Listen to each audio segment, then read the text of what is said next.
All right, man. Let's talk about this Clowney thing, right? So, if you haven't heard, basically, Jadeveon Clowney, which is a custom for Week 17 for this team, wrote an article or got quoted in an article, talked to a reporter, and basically said he didn't like the coaches, he don't like how he's being used, and basically he feels like they're prioritizing Myles Garrett over him, and they want the goal of the defense, which is hilarious to me, is to get Myles Garrett as many sacks as possible, not necessarily to be the best defense. That's hilarious to me because the Browns don't even blitz that much.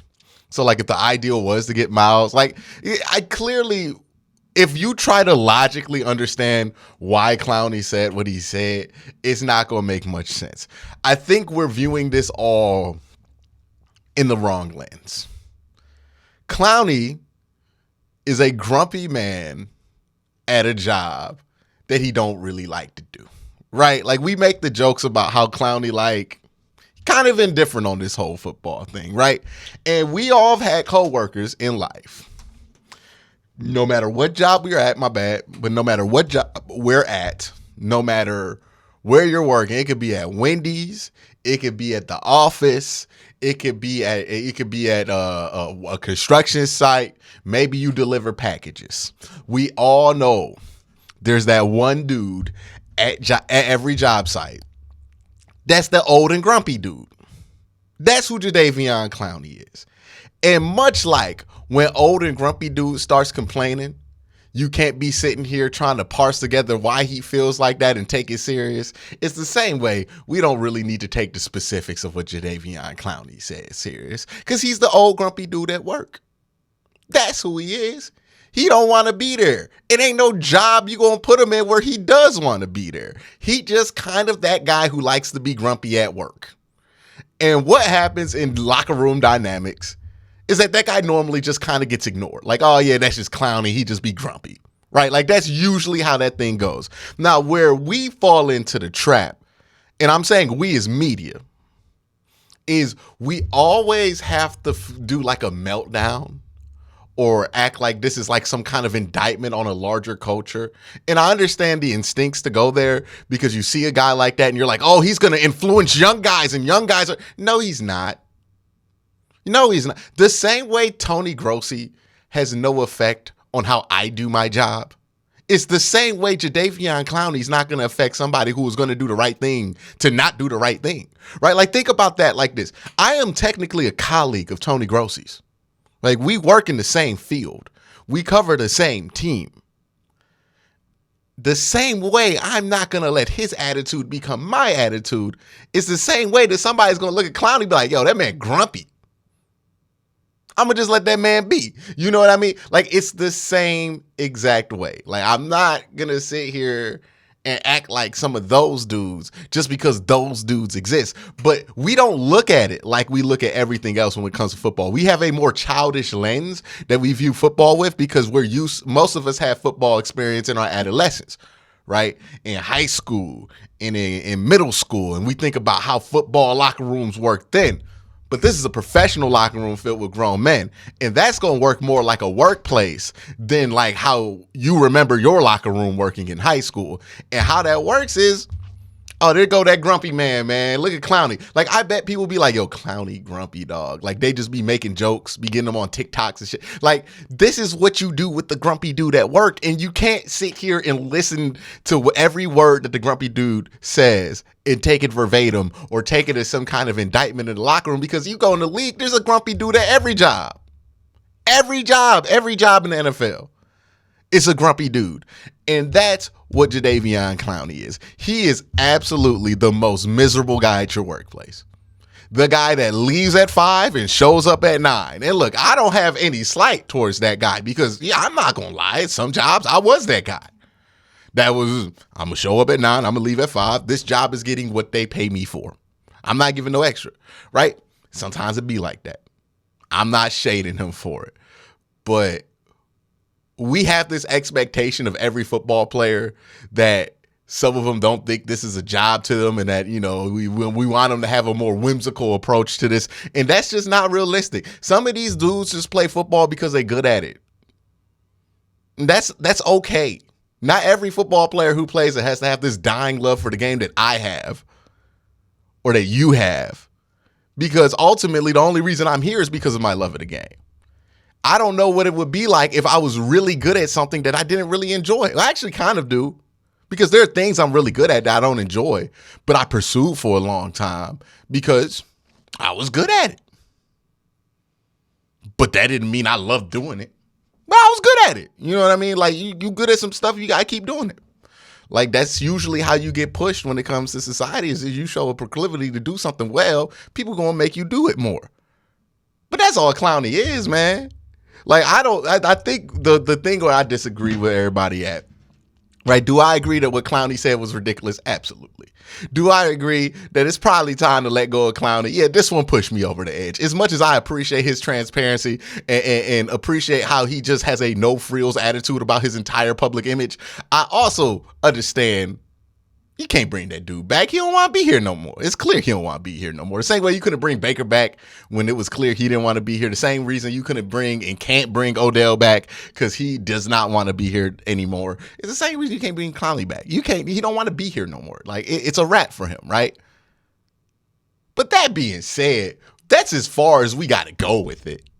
I think that's my issue with whenever I complain about local media, if we want to get specific about it, is they can never leave, and I guess this is media in general, but people can never leave something just where it is, right? Like, there's times where I'll have an incident with somebody, or it's on Twitter, or I'm streaming, or I'm doing AFC North Talk, I have a disagreement with one of my co-hosts, and what makes me uncomfortable at times is that people who aren't me are arguing on my behalf and taking this shit more seriously and madder about it than I am. And even when I'm like, yo, chill, like, we cool, you still mad for me. Like, that's where it gets weird, right? And I think that happens a lot when we talk about the Browns, right? Where people are mad about things for certain people when those people ain't even that mad. Like, there's going to be people out here angry for Myles Garrett. Here's a rule of thumb. In general, it's okay to defend people.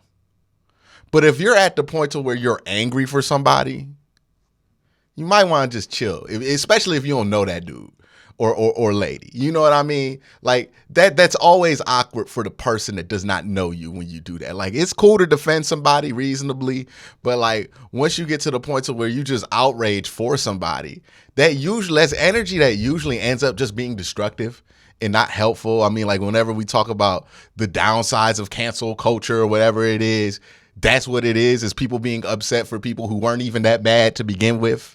So now you make this thing worse for everybody involved. And I feel like we do this a ton with football, and we don't realize we're doing it, where, you know, Jadeveon Clowney does something very dumb. And then everybody jumps to cancel Jadeveon Clowney. And it's not that big of a deal. Is Jadeveon Clowney playing this week? Absolutely not. Is Jadeveon Clowney on the Browns anymore? Absolutely not. Those are the fair consequences for doing something that he did. Do you need to hate Jadeveon Clowney now? No. Do you need to spill hatred towards him on social media? No. Do you need him to be out the league forever? No. We don't have to go 99% on this. You know what I mean? And that's what happens, is that we can never leave something at where it is. Because honestly, I'm not mad at this Clowney thing. I don't think it's troubling. I think it's actually kind of hilarious. Like, if you look at the details, he basically was just jealous of Myles Garrett. And every day he's waking up, seeing Myles do a bunch of stuff, and then them go like, Myles, you so good. And he's like, I'm that good. He not that good, though. You know what I mean? And look, we could joke about it, and I think it's funny. But, you know, his issue was that he felt like the coaching staff was showing favoritism towards Myles Garrett. And I got news for Clowney. You are 100% correct. Yes, they were showing favoritism towards Myles Garrett. You know why? Because he's Myles Garrett. You know what I mean? But like, in Jadeveon's head, he not thinking about it like the rest of us. It's real easy for an unathletic guy like me that doesn't have a hope of being in the NFL to look at Myles Garrett and go, yeah, he better than me.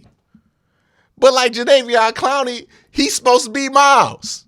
But he not Myles. How does that work in his head? I don't know. I understand he is frustrated. His career has not panned out the way he wanted to. Although he's good, he's never gotten the praise for being as good as he is. And he's never been as good as he felt like he should be. Never as dominant as he felt like he should be or as people felt like he should be. That's kind of what everybody focuses on. It does not help him that he was drafted in the same class as Khalil Mack and the greatest defensive player of his generation, Aaron Donald.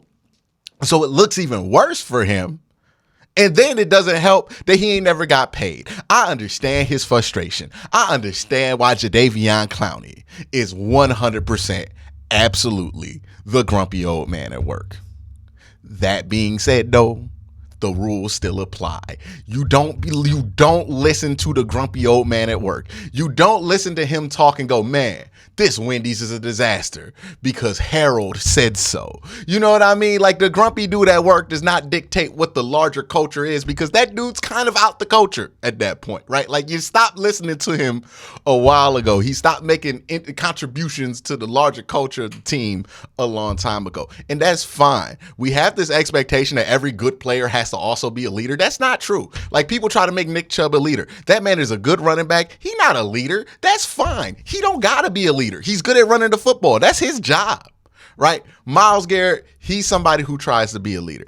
That's fair, right? There are players who try to be leaders, but the ones that are good don't have to be leaders just because they're good. Maybe at quarterback, you kind of got to be a leader because everybody expects it. But every other position, man, Jadeveon Clowney wasn't signed here to lead a single goddamn thing. I don't know why we're complaining about his leadership. What in the world about signing Jadeveon Clowney in July for 2 years in a row said anything about this is a leader? He's not a leader. He was never supposed to be a leader. Why are we critiquing him as if he was a leader? He is the grumpy old man at work.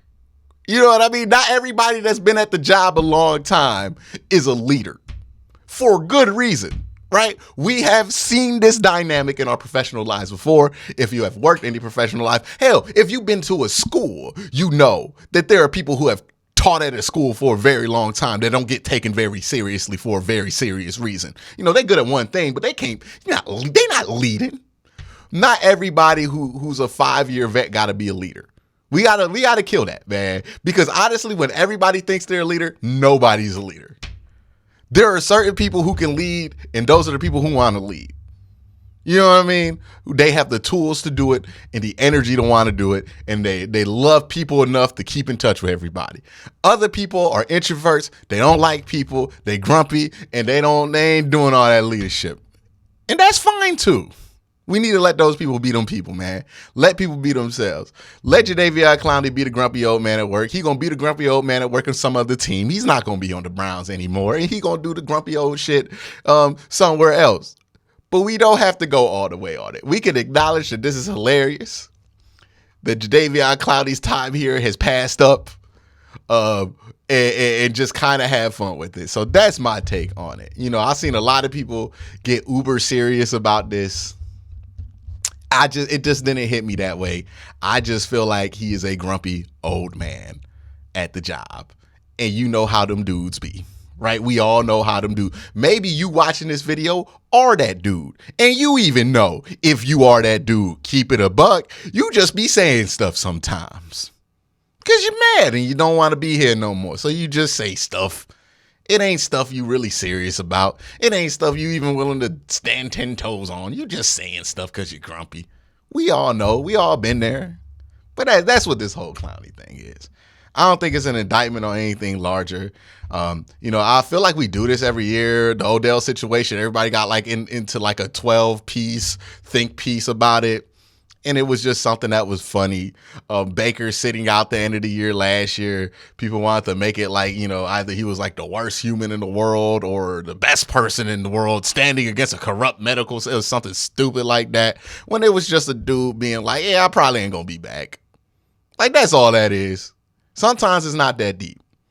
Sometimes when it looked like some shit you done seen at work, it's probably some shit you done seen at work, especially when we talk about what other people are doing at work. And remember, these NFL football players, they're at work.